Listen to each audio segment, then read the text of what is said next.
Oke, sudah pada absen semuanya teman-teman mungkin?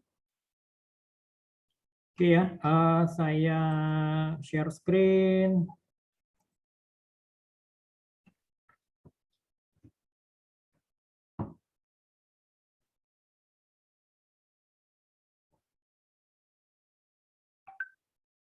Di layar teman-teman sudah terlihat ya mungkin ya? Apa namanya untuk ininya layarnya ya? Ini ada yang mau masuk sebentar.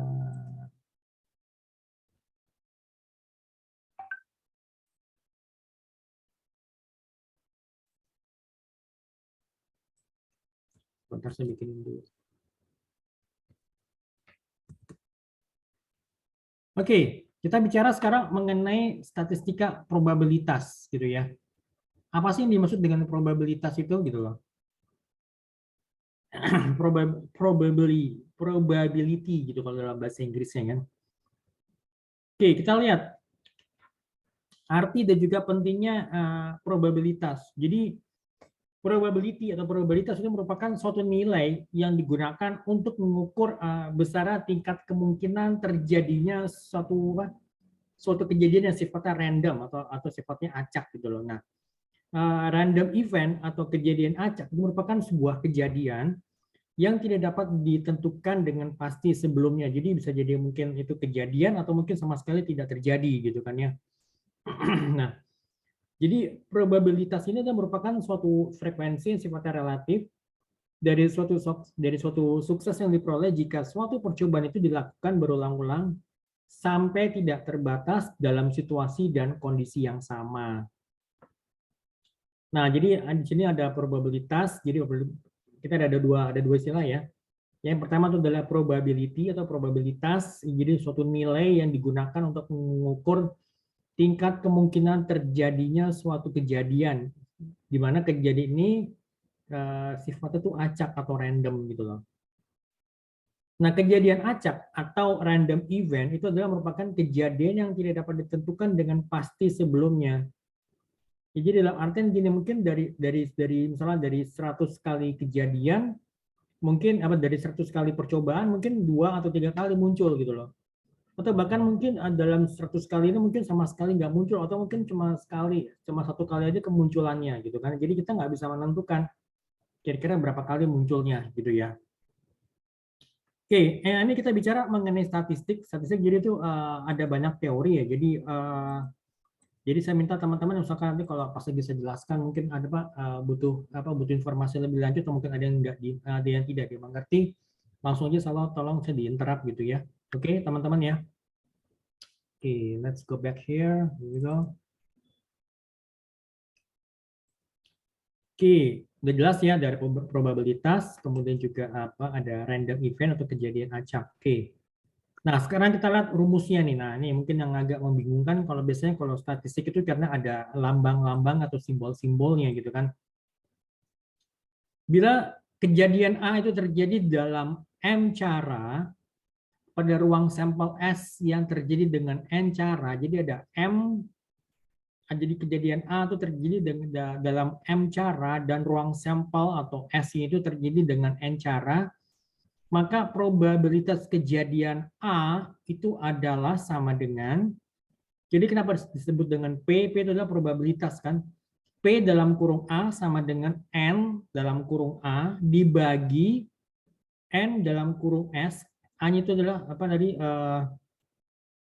Ini kan kejadiannya itu yang dalam jumlah berapa cara dan juga S ruang sampelnya itu terjadi dalam N cara, maka itu sama dengan M dibagi dengan N.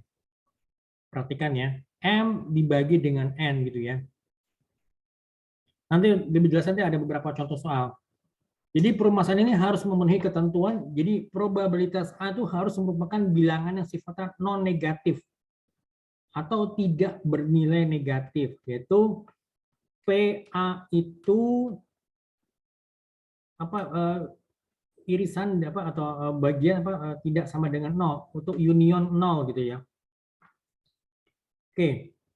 Jadi nilai probabilitas suatu peristiwa itu berkisar antara dari angka kurang dari sama dengan 0 sampai dengan kurang dari sama dengan 1. Jadi Jadi range dari angka 0 sampai angka 1 gitu ya. Perhatikan, jadi kurang dari sama dengan. Perhatikan notasinya ini. Masih ingat kan teman-teman?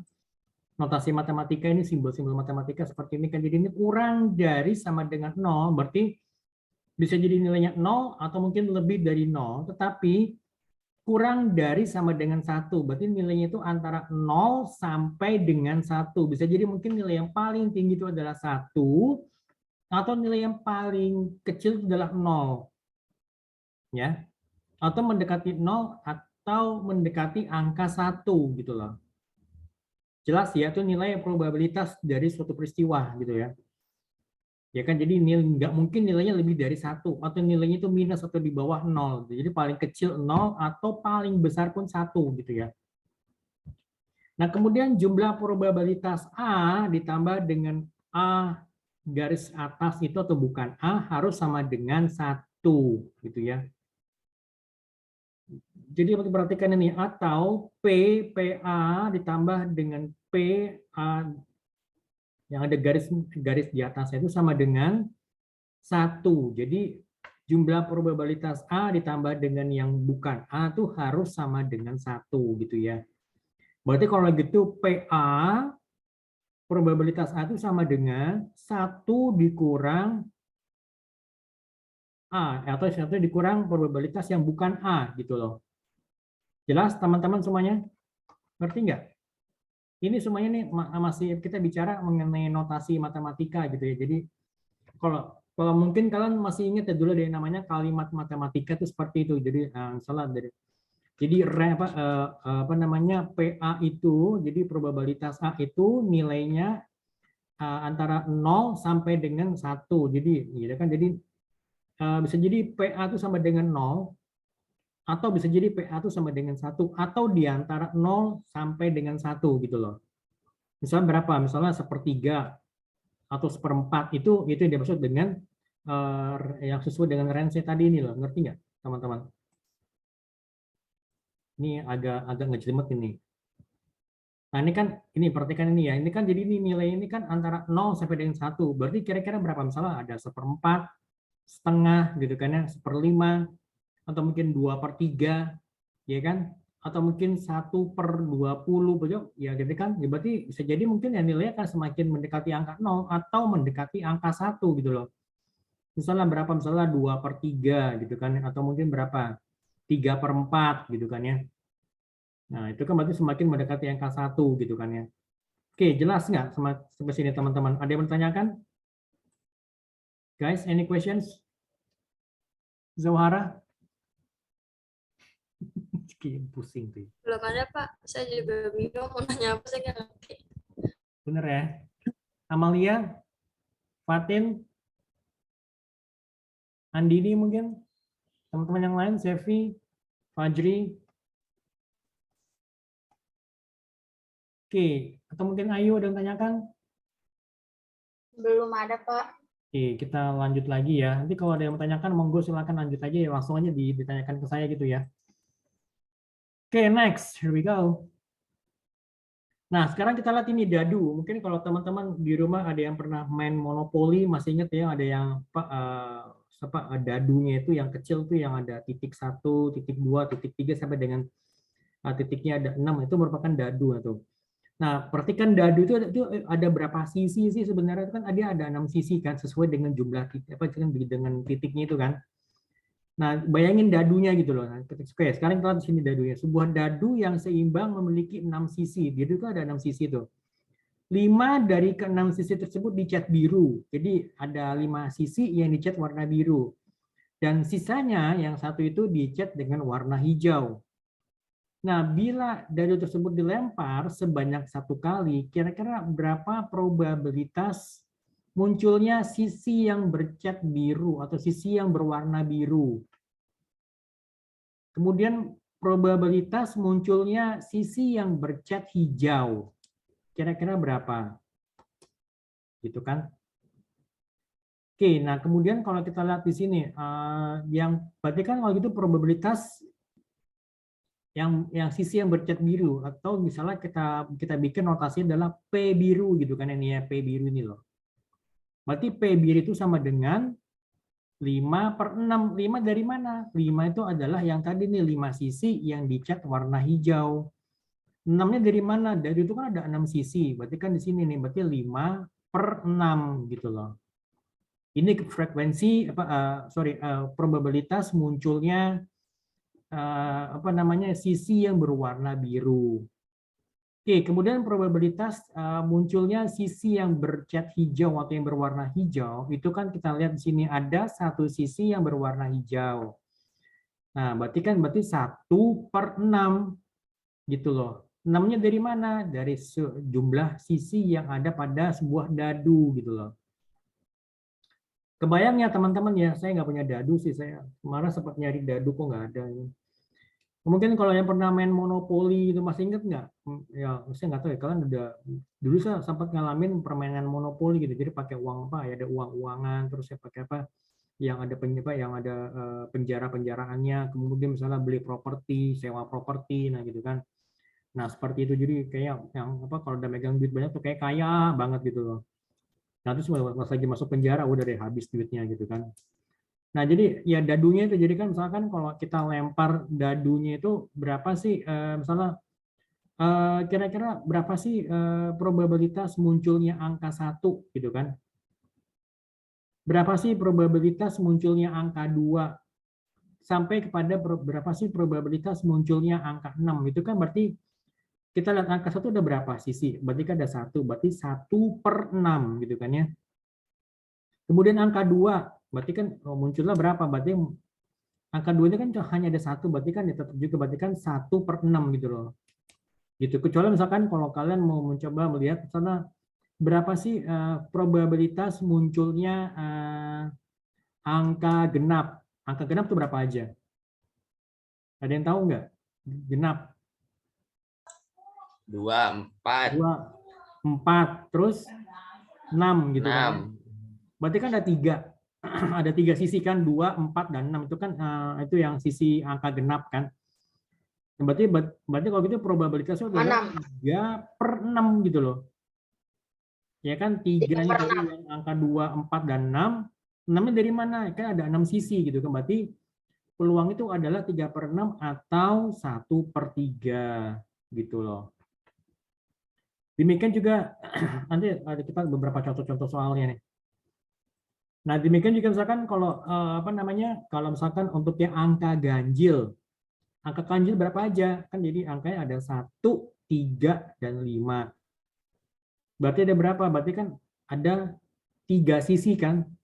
Berarti probabilitas itu adalah 3/6 atau 1/3 gitu. Oke, sampai sini ada yang mau tanyakan mungkin teman-teman? Oke, sekarang kita lihat peristiwa atau event dan juga notasi himpunan. Nah, sekarang kita lihat kan. Ruang sampel atau kalau dalam bahasa Inggris adalah sample room itu adalah kumpulan atau himpunan dari semua hasil yang mungkin muncul atau terjadi pada suatu percobaan. Jadi misalnya keseluruhan dari titik sampel itu dinamakan ruang sampel dan dilambangkan dengan S. Misalnya S itu adalah angka 1, 2, 3, 4, 5, dan 6 itu sebagai ruang vektor itu loh. Nah, kejadian yang dapat terjadi dalam suatu eksperimen atau percobaan dan biasanya dilakukan berulang kali dinamakan dengan titik sampel. Jadi misalnya titik sampel itu misalnya 2, berarti titik sampel itu di mana tuh? A itu merupakan bagian dari S, gitu, bagian dari himpunan S gitu kan ya. Atau bagian dari ruang sampel S gitu loh. Jelas ya, ini perhatikan ini ya. Ini kalian lihat nih anotasinya nih. Kalau yang apa kayak huruf C dikasih garis bawah ini merupakan A itu bagian dari S gitu loh. Angka 2 ini kan bagian dari S-nya ini gitu loh. Ngerti nggak? Ya kan? Nanti misalnya kalau B itu sama dengan 3, berarti kan B itu berarti titik sampelnya itu berarti di mana B itu bagian dari S gitu loh. Jelas ya teman-teman ya. Ini agak ngejelimet ini soal. Saya juga mesti baca berapa kali nih, jadi biar bisa mengerti ya. Oke, peristiwa atau kejadian atau event. Jadi definisi itu adalah merupakan kumpulan atau himpunan dari hasil yang muncul atau terjadi pada suatu percobaan statistik. Perhatikan ya, peristiwa A atau B itu dinotasinya seperti ini. Jadi ada kayak apa? A ada huruf UB. Jadi atau A saya nyebutin A union B gitu loh. Peristiwa A dan B itu notasinya seperti ini loh. A and B gitu loh. A dan B, ingat aja. A dan B, A atau kalau dan itu kan dalam bahasa Inggrisnya kan N, berarti kan lambat notasinya seperti ini A N B gitu loh. Nah kalau atau ini perhatikan ini lihat nih huruf terakhir ini atau kan ada U, berarti ini notasi seperti ini A U B gitu loh. A atau B gitu loh. Nah, kemudian kalau peristiwa A dan B merupakan peristiwa yang saling lepas, itu berarti notasi adalah ANB sama dengan 0 gitu. Oke, sampai sini jelas ya teman-teman ya, ini yang perlu dimengerti dulu nih. Ini sebelum sampai nanti semakin kesana nih agak-agak semakin ngejelimet gitu ya. Oke, lanjut ya. Oke, kalau kita bicara mengenai aturan perkalian, sekarang kita lihat nih. Jadi aturan perkalian biasanya digunakan untuk menentukan banyaknya pasangan atau mungkin banyaknya perpaduan, rute atau jalur lintasan dan juga sejenisnya. Jadi ini aturan perkalian ini bisa digambarkan dengan ilustrasi. Jadi ada ilustrasi ini mengenai aturan perkalian itu atau prinsip dasarnya itu diperlihatkan dengan 3 cara. Jadi yang pertama itu adalah diagram pohon. Nanti kan kita bisa jelaskan masing-masing. Tapi kita dulu ada 3 cara ya. Diagram pohon, kemudian juga tabel silang, maupun juga pasangan terurut. Oke. Sekarang kita lihat yang pertama nih, diagram pohon itu seperti apa sih gitu loh. Oke, kita contohnya ini. Jadi misalkan saya punya 2 celana. Masing-masing itu warnanya biru dan coklat dan juga kemeja gitu kan ya. Atau baju. Jadi ada 2 celana biru dan coklat dan juga 3 buah baju yang masing-masing warnanya merah, kuning dan putih. Nah, ini kita lihat berapa sih kombinasi pasangan warna celana dan baju ini gitu loh. Jadi kan perhatikan ya. Jadi ini kita tulis dulu aja yang celana ini kan jadi ada apa namanya biru dan coklat gitu kan. Oke. Sorry ini saya coba saya perbesar ya. Oke ya, jadi ini kan apa namanya celananya ada biru dan coklat. Oke, kita tulis dulu nih biru dan coklat gitu ya, atau B dan C. Nah, kemudian kita tulis untuk apa namanya kombinasi dari bajunya kan ada merah, kuning dan putih kan juga. Oke, kita tulis di bawahnya biru, ini merah, kuning dan putih. Di bawah yang coklat juga sama, merah, kuning dan putih gitu loh. Oke. Nah, sekarang kita lihat kombinasinya seperti apa. Misalnya biru dan merah. Ini kan berarti menjadinya BM gitu atau BM gitu ya. Kemudian biru dan kuning. Ya kan biru, ini kan biru dan kuning. Jadi di sini kan kombinasi seperti ini. Kemudian biru dan putih seperti ini kan misalnya ini katakanlah biru merah misalnya BM, ini BK, ini BP gitu kan ya. Kemudian untuk yang celana coklat dan kombinasi bajunya ini, misalnya apa coklat merah, berarti CM gitu kan ya. Coklat kuning atau CK, kemudian coklat putih atau CP. Nah, sekarang kita bisa lihat kira-kira total total kombinasinya ada berapa? Ya kan, ada 1, 2, 3, 4, 5 dan 6 gitu. Nah, dari sini kan berarti kita bisa tahu kan kalau misalkan berarti kalau gitu berapa rumusnya seperti apa? Berarti ada 2 celana dan 3 baju yang ini kita kali aja 2 kali 3 berarti ada 6 pasangan atau 6 kombinasi gitu. Oke, sampai sini ada tanyakan mungkin teman-teman, silakan kalau boleh tanyakan. Farda, Fajri atau Fatin, Zawara. Kalau ngantuk bikin kopi dulu ya, teman-teman jangan santai aja. Udah pada makan kan, teman-teman? Udah Pak, udah. Alhamdulillah udah. Udah, Pak. Udah tinggal ngopinya aja. Oke, lanjut ya teman-teman ya. Oke, ini kalau tadi kan kita udah lihat ini untuk cara tadi apa secara ini ya apa namanya dengan menggunakan diagram pohon. Sekarang kalau kita lihat untuk dia menggunakan tabel silang. Jadi kita bikin aja nih misalnya yang warna bajunya ini yang pada sebagai barisnya gitu kan ya. Sorry, warna celana sebagai baris gitu kan ya. Ada apa? Ada biru dan coklat. Kemudian untuk apa namanya warna bajunya itu ada merah, apa kuning dan putih. Jadi kita lihat sini kan, berarti kan kalau gini kombinasi adalah BM ini kan ya biru merah, biru kuning, biru putih. Jadi kan BM, BK, BP. Kemudian coklat, coklat merah, coklat dengan merah, CM. Maksudnya berarti ini celana coklat dengan baju kuning, CK. Walaupun warnanya ngejreng, ngebiarin aja nggak apa-apa gitu kan. Kemudian coklat putih, mungkin warnanya agak konservatif ya nggak masalah juga. Berarti ini kita bicara mengenai kombinasinya gitu.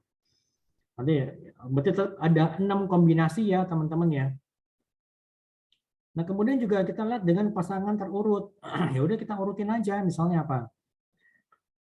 Misalnya himpunan warna celana itu kita nyatakan dengan himpunan A. Berarti kan himpunan A itu ada biru dan coklat. Kemudian himpunan warna baju dinyatakan dengan B. Berarti merah, kuning, dan putih. Demikian kalau misalkan kalau kita bikin himpunan pasangan terurut dari himpunan A dan B, berarti ditulisnya seperti ini kan. Ada ini kan ada biru biru merah, biru kuning, biru putih, coklat merah, coklat kuning, coklat putih gitu loh. Berarti tetap ada 6 cara gitu loh. Seperti itu jelas ya teman-teman ya. Nah, mungkin nanti dikombinasikan lagi misalnya Pak, kalau misalnya mau dikombinasikan misalnya dengan apa? Dengan sepatu. Ya udah sepatu ada berapa pasang? Ya tinggal kita tulis lagi ya. Misalnya berarti ini kan salah ini kan kombinasi baju, ini kombinasi apa? Sorry, ini kombinasi apa? Celana, ini kombinasi baju. Ntar kita tambahin misalnya kombinasi sepatu, misalnya sepatu apa? Misalnya sepatu apa? Sepatu warna merah, sepatu warna biru, sepatu warna kuning. Ya tambahin aja di sini gitu kan. Merah, biru, kuning, merah, biru, kuning, merah, biru, kuning semuanya gitu. Berarti kan ada tambahan lagi. Berarti ada berapa kombinasi? Berarti kan 2 kali 3 kali 3 berarti ada 18 kombinasi, itu 18 pasangan gitu kan ya. Nah, seperti itu gitu loh. Oke ya, teman-teman ya. Jelas sampai sini, teman-teman? Ada yang bertanyakan mungkin, teman-teman? Belum ada, Pak. Oke. Kalau ngantuk, jangan tidur ya. Ngantuk bikin kopi ya, teman-teman ya. Oke, kemudian untuk konsep dasar peluang. Ya emang kalau statistik kita bicara ya semuanya teori ya sebenarnya kayak kalian masih ingat nggak dulu belajar matematika itu kan teorinya ada banyak tuh kan soal apalagi matematika yang ada banyak rumus-rumus gitu ya misalnya apa kayak kalau kalian dulu pernah belajar apa namanya sinus kosinus tangen kotangen itu kan juga ya kan apa namanya ln gitu kan oke. Ya kita lihat sini pembahasan peluang suatu kejadian itu bermaksud untuk memberi pemahaman mengenai konsep dasar peluang melalui beberapa contoh-contoh penerapan. Jadi ini konsep dasar peluang itu terdiri dari peluang gabungan. Ini yang pertama ya, peluang gabungan. Kemudian peluang kejadian yang saling silang, peluang kejadian yang saling bebas, dan peluang kejadian yang sifatnya bersyarat. Oke, sekarang kita lihat nih satu persatu peluang gabungan. Seperti apa yuk. Oke, perhatikan ya, ini berarti ini ada 4 ya, konsep dasar peluang itu ada peluang gabungan, peluang kejadian yang saling silang, peluang kejadian yang saling bebas, dan peluang kejadian yang bersyarat gitu ya. Oke, peluang gabungan. Jadi bila A dan B peristiwa sembarang pada ruang sampel S, maka gabungan peluang kejadian A dan B itu ditulis A union B, yang merupakan kumpulan semua titik sampel yang ada pada A atau B atau pada kedua-duanya gitu, baik itu yang A maupun yang B. Kejadian A union B disebut kejadian majemuk dan A and B itu yaitu kumpulan titik sampel yang ada pada A dan B yang disebut dengan kejadian majemuk gitu loh. Oke, sekarang kita lihat rumusnya aja. Peluang gabungan itu seperti apa rumusnya? Berarti kan seperti ini kan. Berarti peluang probabilitas A union B sama dengan PA, peluang probabilitas A ditambah probabilitas B dikurang probabilitas A dan B gitu loh. A dan B atau A N B gitu kan ya. Nah, ini rumusnya untuk yang peluang gabungan. Nah, jadi ini gambar peristiwa yang saling tidak lepas, gambar peristiwa yang saling tidak lepas seperti ini. Jadi dia ada himpunan A dan himpunan B, dan himpunan A dan B ini ada pada daerah tertentu yang memang saling beririsan antara keduanya, antara A dan B. Nah, di sini disebut dengan peristiwa yang saling tidak lepas gitu loh. Oke, untuk peluang gabungan ini yang agak ribet ini, dan mesti dilihat ini. Misalkan gini, hasil survei mengenai pelanggaran hukum pada kantor pengadilan itu melaporkan bahwa terdapat 200 orang dengan kasus pelanggaran hukum. Jadi total itu ada 200 orang. 200 orang yang memiliki pelanggaran hukum. Oke, kita di breakdown lagi 110 kasus. Ada 100 kasus curanmor, ya kan?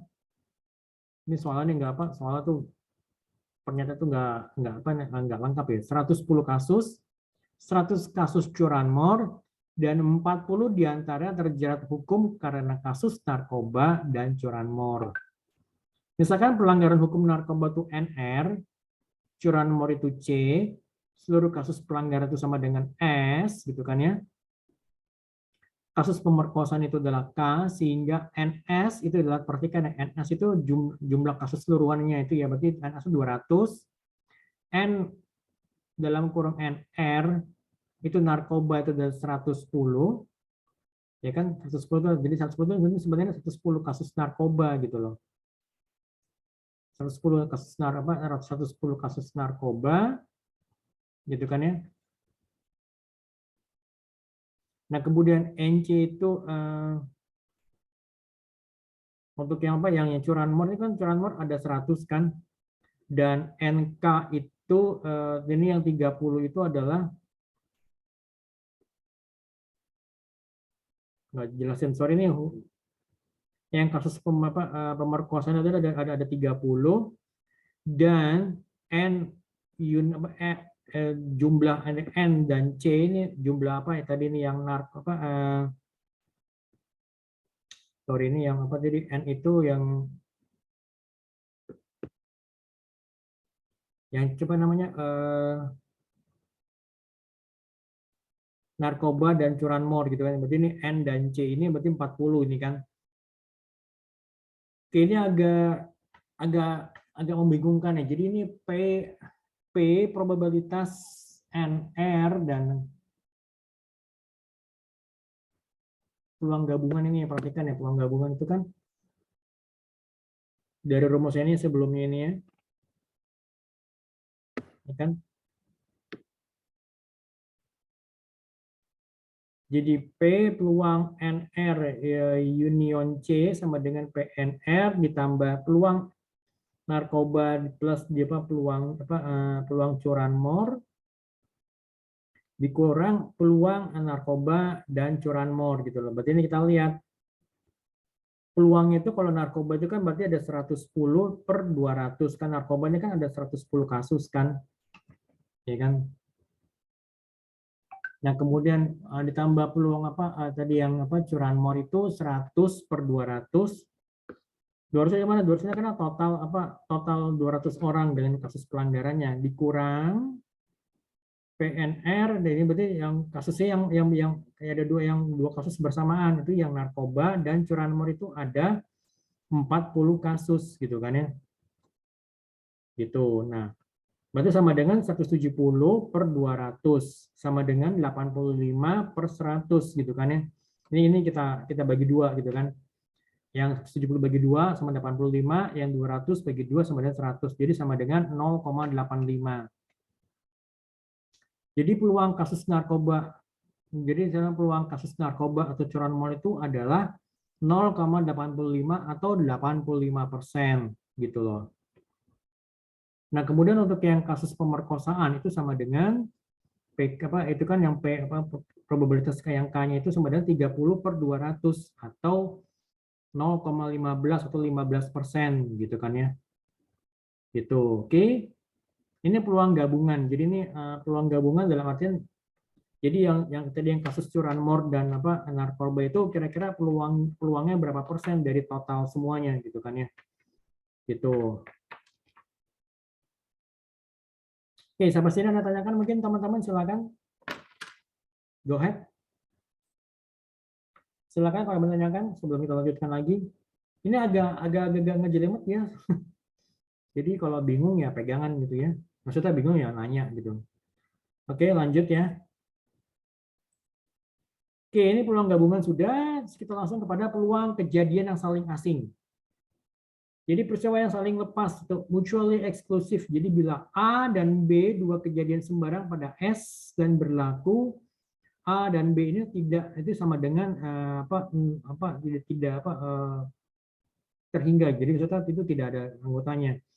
Maka dikatakan A dan B itu dua kejadian yang saling lepas atau saling terpisah gitu loh. Jadi secara matematis, jadi dua himpunan A dan B dikatakan saling lepas atau terpisah atau disjoint jika dan hanya jika mereka tidak memiliki unsur yang sama dan A B ini sama dengan 0 atau himpunan kosong. Jadi seperti ini. Jadi misalnya nih A dan B ini kan ini nggak ada irisannya, berarti ini saling saling asing. Jadi saling tidak himpunan kosong yang tidak ada irisannya gitu loh. Kalau tadi yang sebelumnya kalau kita lihat kan sini dia ada irisannya nih. Jadi kan ada tadi misalnya kayak di kasus curanmor dan kasus narkoba, berarti ini kan peluangnya di sini. Jadi kan di sini loh, gitu loh yang peluang yang pada saat bersama ini ada dua yang sini ya curanmor, iya sini narkoba juga kena gitu loh. Nah, ini peluang gabungannya seperti ini gitu kan. Jadi ini untuk yang tadi ya ada 0,85 atau 85% gitu kan.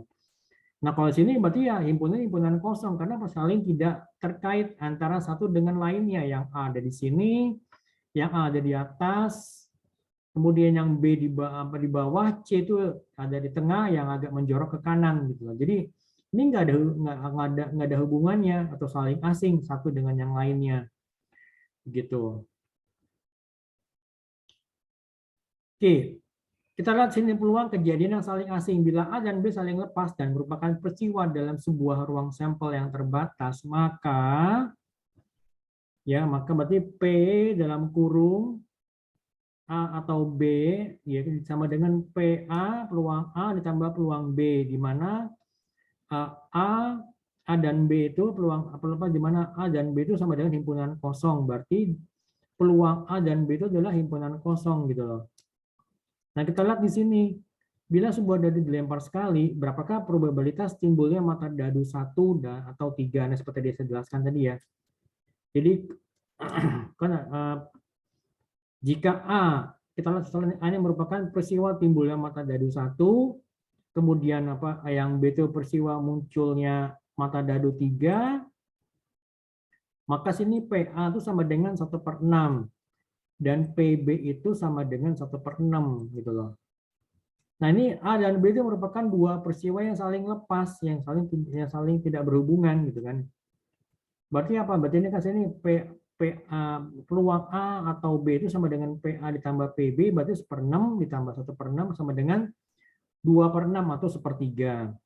Jadi dua peristiwa dikatakan tidak saling lepas bila kedua peristiwa tersebut tidak terpisah, tidak bisa dipisahkan itu. Sorry, yang tidak usah terpisah gitu loh. Oke ya, teman-teman, yang jelas ya. Oke, kemudian yang ketiga ini peluang kejadian yang saling asing. Misalkan sebuah dadu berisi 6 dilempar satu kali, berapa peluang kejadian munculnya mata dadu mata dadu angka kurang dari 3 atau mata dadu angka lebih dari atau sama dengan 4. Nah, kalau misalnya kita lihat kejadian di mana angkanya kurang dari 3 itu berarti kan ada angka 1 dan 2 gitu kan ya. A-nya sama dengan 1, 2 atau PA-nya itu 2/6 gitu kan ya. Kemudian kejadian angka di mana lebih dari sama dengan 4. Berarti kan ada 4, 5, dan 6. Berarti kan itu peluangnya itu atau peluang B-nya itu sama dengan 3/6.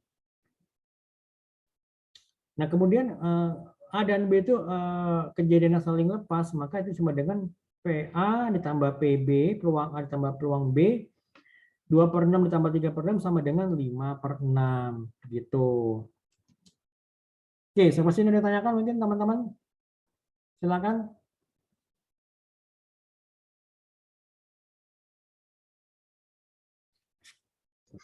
Belum ada, Bapak. Oke, ini kita break dulu ya. Break dulu 10 menit ya. Nanti baru kita lanjut lagi untuk yang sesi kedua gitu teman-teman ya. Oke. Iya, Pak. Oke, kalau gitu I'll see you around and don't go too far. Dulu. Recording now, ini sesi kedua. Yes, saya share screen. Just a moment.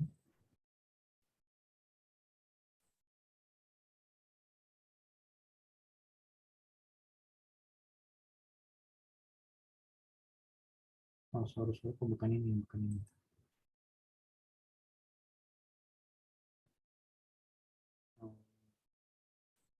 Oke.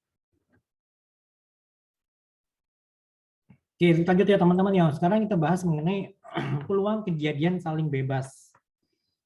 Jadi dua peristiwa dikatakan independen jika dan hanya jika terjadi atau tidak terjadinya peristiwa pertama tidak akan mempengaruhi peristiwa yang kedua. Jadi dua kejadian A dan B ini dalam ruang sampel S dikatakan saling bebas jika kejadian A itu tidak mempengaruhi kejadian B. Dan sebaliknya, kejadian B itu tidak mempengaruhi kejadian A. Jika A dan B merupakan dua kejadian saling bebas, maka rumusnya seperti apa? Rumusnya seperti ini, berarti peluang, berarti probabilitas dalam kurung A dan B sama dengan PA. Jadi ini apa? PA, peluang A dikali peluang B. Nah, ini seperti ini rumusnya. Oke, jelas ya, ini untuk yang peluang kejadian saling bebas. Sebagai contoh gini, misalnya pada pelemparan dadu, hasilnya muncul mata dadu genap dan muncul mata dadu di atas angka 2. Berapa peluang munculnya mata genap dan dan mata di atas 2? Oke, kita lihat. Angka genap itu apa aja? Berarti kan ada 2, 4, 6. Berarti ini kan PA-nya itu adalah 3/6 alias setengah gitu kan ya. Oke, kemudian untuk angka di atas 2 atau misalnya nih peluang B-nya itu berarti kan ada 4 kan, ada 4 apa? Ada 4 angka kan, 3, 4, 5, 6. Berarti kan PB-nya 4/6 gitu kan ya. Nah, berarti kalau karena A dan B ini kejadian yang saling bebas, jadi saling tidak mempengaruhi yang tidak mempengaruhi, berarti kan peluang A dan B itu sama dengan peluang A dikali peluang B, berarti 0,5 dikali 0,67. Hasilnya adalah 0,33 gitu kan ya. Oke, ini kalau untuk seperti apa namanya, kalau kartu apa, saya nggak pernah main kartu ya, jadi saya skip dulu aja ya. Mungkin teman-teman yang pernah main kartu mungkin bisa ngerti ya. Oke, sekarang kita lihat di sini apa untuk peluang bola merah, bola yang lainnya. Jadi kita lihat sini dalam sebuah kotak itu berisi 3 bola merah. Perhatikan ada 3 bola merah, 4 bola putih dan 3 bola biru. Berarti total tuh ada 10 bola kan. Jika diambil satu bola secara acak dengan cara seperti ini. Jadi setelah diambil bola dikembalikan lagi gitu ya. Maka tentukanlah probabilitas terpilihnya bola merah, bola putih, bola biru, dan bola yang bukan merah, dan bola merah atau bola putih gitu ya. Oke, kita lihat. Misalnya gini, jadi kan total banyaknya bola dalam kotak tersebut ada 10. Berarti kan kita lihat untuk peluang bola merah, berarti ada berapa bola merah? Berarti kan peluangnya adalah 3/10 gitu loh. Itu makanya dari mana angka 10 itu berasal gitu ya. Kemudian peluang bola putih itu akan ada 4 bola putih, berarti 4/10. 3 bola biru, berarti kan ada 3, berarti 3/10. Kemudian peluang bola yang bukan merah, berarti peluang bola yang apa? Nah, itu berarti kan ada berapa bola yang selain dari bola merah, kira-kira berapa? Itu kan berarti ini salah ya dia keterangannya. Berarti kan peluang bola yang bukan merah itu berarti ada berapa tuh? Yang bola putih dan bola biru berarti kan ada 7. Berarti kan 7/10 gitu loh seharusnya gitu loh. Gitu. Oke. Nah, kemudian peluang bola merah dan atau putih berarti kan ini peluang munculnya bola merah atau putih berarti kan ada berapa bola merah? Ada 3 bola merah dan ada 4 bola putih. Berarti kan 3/10 ditambah 4/10 gitu. Berarti total itu ada 7/10 gitu ya. Gitu. Oke. Ini jelas ya teman-teman ya. Oke, sekarang kita lihat misalkan kalau ya setelah diambil bola tidak boleh dikembalikan. Tentukan probabilitas terpilihnya peluang bola merah, bola putih, bola biru, bola merah ataupun putih, bola merah dan biru. Oke, kita lihat peluang bola merah. Jadi kan kita ambil nih peluang bola merah, kita ambil satu bola kan. Peluangnya berapa? Ini kan karena bolanya masih yang awal. Ini kan masih yang 10 awal tadi kan diambil satu. Berarti kan peluang bola merah itu masih 3/10 gitu kan ya. Bolanya masih 10 bola. Oke, untuk peluang bola putih. Bola putihnya ada berapa kan? Ada 4. Kemudian udah diambil satu bola kan, berarti sisa tinggal 9, berarti 4/9. Kemudian peluang bola biru 3/8. Dari mana angka 3/8? 3 ini kan 3 bola biru. Kemudian sisa bola yang dalam kotak itu kan ada 8 karena sudah diambil 2 bola sebelumnya gitu kan ya. Gitu. Kemudian peluang bola apa? Peluang bola merah atau putih ya kita jumlahkan aja yang tadi sebelumnya ya 3/10 ditambah 4/9 gitu kan ya. Kemudian peluang bola merah dan biru itu berarti kan apa namanya 3/10 dikali 3/8 sama dengan 9/80 gitu loh. Oke, itu ya jelas ya teman-teman ya. Oke, untuk latihan soal nanti kalian bisa coba kerjakan ini di rumah. Itu ya, nanti bisa kalian kerjakan, nanti bisa seperti biasa nanti dikumpulin 2 minggu lagi menggunakan melalui email gitu ya. Oke. Oke, kita lanjut. Peluang kejadian bersyarat. Probabilitas bersyarat. Jadi probabilitas terjadinya kejadian A dengan syarat bahwa B sudah terjadi atau akan terjadi disebut dengan probabilitas bersyarat atau conditional probability. Gitu. Sorry. Rumus probabilitas bersyarat berarti ini P dalam kurung B dan A sama dengan PA itu ya tadi ya PA probabilitas A dikali probabilitas B per A gitu ya. Atau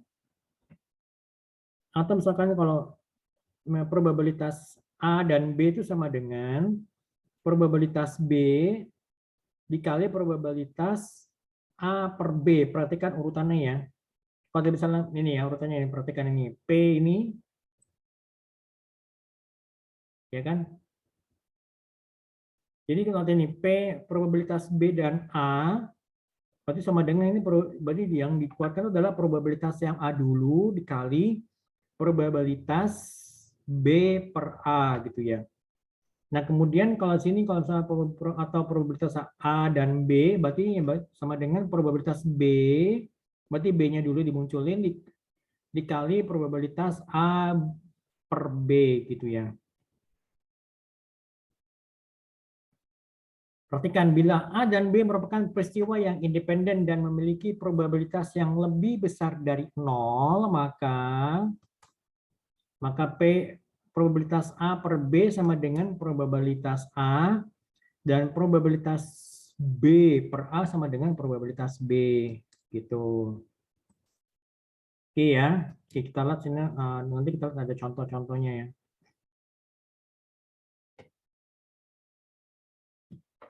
Oke, kejadian bersyarat menjadi dasar penemuan dalil atau teorema Bayes. Bapak, maaf, Ya. ada yang mau minta ACC, Pak. Oh, Di grup. sorry ya, sebentar. Lupa, sorry.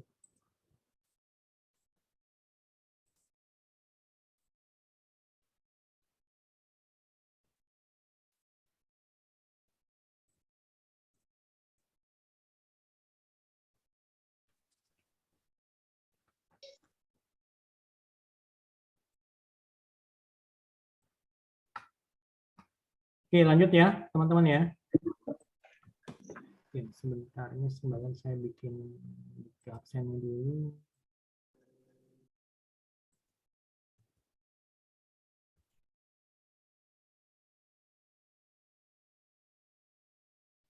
Oke ya, lanjut ya teman-teman ya. Oke, kita lihat salah sini peluang kejadian bersyarat. Jadi ini tadi kan yang menjadi dasar penemuan dalil atau teorema Bayes. Jadi peluang atau probabilitas B bersyarat A ditulis P dalam kurung B garis lurus A gitu ya. Jadi dengan kata lain kita bekerja untuk menentukan peluang B dengan syarat A. Kita lihat sini misal rumusnya ya. Berarti ini kan sini rumusnya ini ada, kita bisa baca ini satu kalimat matematikanya. Sekarang kita langsung pada contohnya. Misalkan diketahui seorang calon mahasiswa wanita lulusan kedokteran itu adalah 0,6. Sedangkan peluang calon mahasiswa laki-laki itu adalah 0,3. Serta peluang calon mahasiswa wanita lulus fakultas kedokteran adalah dengan syarat calon mahasiswa laki-laki 0,7. Berapa peluang calon mahasiswa laki-laki lulus dengan cara calon mahasiswa wanita juga lulus fakultas kedokteran? Oke, kita lihat di sini contohnya. Berarti kan kalau untuk peluang wanita ini kan sama dengan 0,6, peluang peluang laki-laki itu adalah 0,3. Berarti kalau gitu peluang kelulusan wanita itu di mana peluang kelulusan wanita ya dengan syarat laki-laki itu lulus itu adalah sama dengan 0,87 ini kan. Maka di sini ya, kita lihat rumusnya itu adalah peluang wanita dan laki-laki sama dengan peluang laki-laki dikali peluang wanita dengan jumlah kelulusan laki-laki tadi ini kan, yang 0,7, ya kan? Jadi 0,3 dikali 0,7 sama dengan 0,21. Maka peluang calon mahasiswa laki-laki lulus bersyarat dengan peluang laki-laki lulus bersyarat mahasiswa wanita lulus itu adalah berarti ya ini rumusnya hasil sama dengan 0,35 gitu ya. Oke, sekarang kita lihat lagi untuk beberapa contoh soal yang lain. Ini kalian bisa misalkan sebuah dadu dilemparkan. B itu kejadian munculnya bilangan kuadrat murni dan diketahui bahwa peluang munculnya bilangan ganjil itu 1/9 dan peluang munculnya bilangan genap itu 2/9. Bila diketahui A itu sama dengan 4, 5, 6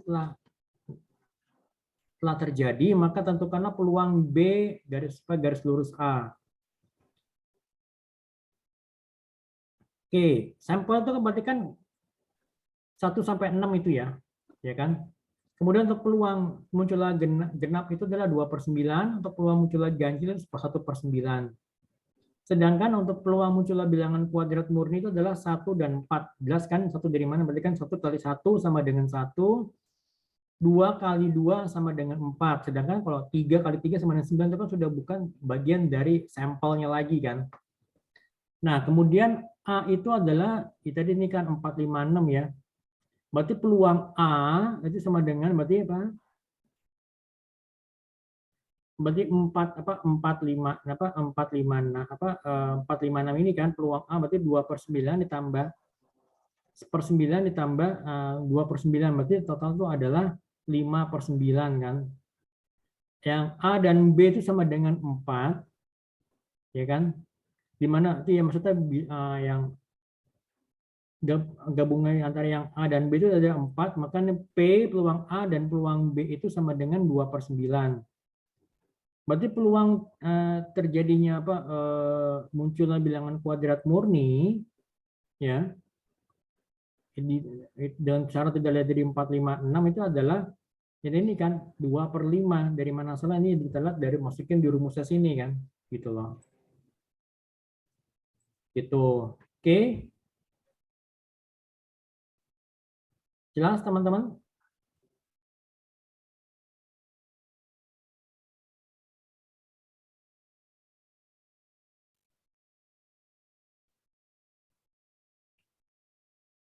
Oke ya, sampai sini ada yang tanyakan? Mungkin teman-teman silakan.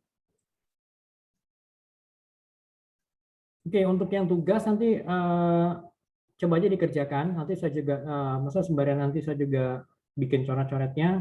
Nanti kalau sudah selesai, nanti kita bisa diskusikan lagi 2 minggu lagi gitu ya. Sampai sini ada yang tanyakan mungkin teman-teman?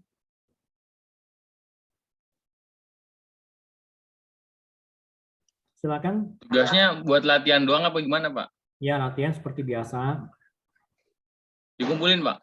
Ya, nanti dikumpulin, kalian tulis tangan, nanti kalian scan, terus saya submit ke saya gitu. Nanti baru kita diskusikan 2 minggu lagi gitu. Iya, Pak. Ya, Pak. Biasa aja, nggak apa-apa, santai aja. Nah. Oke, ini saya bantu absen dulu ya, teman-teman, sebentar.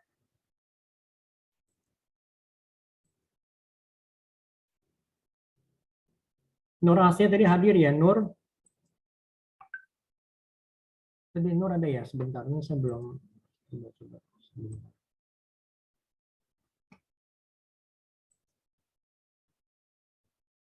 Oke, Nur Asia hadir, Amalia hadir, Ismail ada, Ayu Safitri ada, Uun, Selfie ada, Ratu, Fajri, oke, Elarian, Muhammad Kevin, Sevi ada, Novanda, yes, Laili, Zohara ada. Saya bantu absen aja kali ya. Andini ada, Firda, Farda, oke. Rista Ariana, oke. Fatin ada. Anida ada. Maria, oke. Sip. Baik, kalau gitu teman-teman.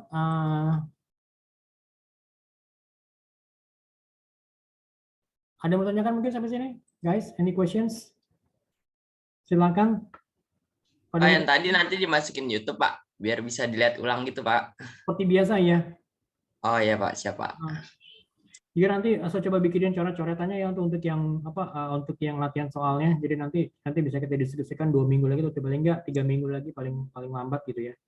Tapi tetap kalian submit aja ke saya nggak apa-apa. Jadi nanti kan biar ada nilai masuk buat kalian gitu. Oke. Ya, sampai ketemu lagi teman-teman ya minggu depan. Tetap jaga kesehatan. Terima kasih banyak semuanya. Assalamualaikum warahmatullahi wabarakatuh. Waalaikumsalam warahmatullahi wabarakatuh. Terima kasih, Pak. Assalamualaikum warahmatullahi wabarakatuh. Ya, see you all.